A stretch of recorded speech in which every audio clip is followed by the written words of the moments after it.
हमारे यहाँ दारुल देवबंद में इस वक्त अफ़गानिस्तान के एक्सटर्नल मिनिस्टर आ रहे हैं, मुत्तकी साहब, उनके लिए हम इंतज़ाम कर रहे हैं। यहाँ पर तकरीबन 10 साढ़े 10 बजे तक या 11 बजे तक वो पहुँच जाएंगे।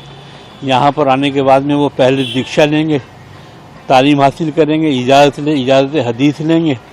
उसके बाद उनको दारुल देवबंद दिखाया जाएगा। दारुल देवबंद दिखाने के बाद उनको मेहमान खाने ले जाया जाएगा। वहाँ पर उनका नाश्ता खाना वगैरह है। उसके बाद 3 बजे यहाँ पर प्रोग्राम होगा जिसमें वो आवाम से खिताब करेंगे। तो किस तरह की तैयारियां आप लोगों ने उनके आने पर की? देखिए, जो हमारे तो मेहमान आते रहते हैं और जाहिर बात है हिंदुस्तान के मेहमान हैं वो, और हमें हिंदुस्तान के मेहमान का ख्याल रखना है। हमारे कंट्री के गेस्ट हैं तो हम उनका इसी एतबार से इस्तकबाल कर रहे हैं जैसे कंट्री के गेस्ट का किया जाना चाहिए। और कुछ क्या विशेषताएं इस प्रोग्राम को लेकर? कोई ख़ास विशेषता नहीं है, बस हमारे तो नॉर्मल आते रहते हैं मेहमान। दरवाजे दारुल के सबके लिए खुले रहते हैं। बस ये एक उनका प्रोग्राम रखा गया है जिसमें वो स्टूडेंट से और यहाँ पे जो जनरल पब्लिक आ सकती है उससे एड्रेस करेंगे।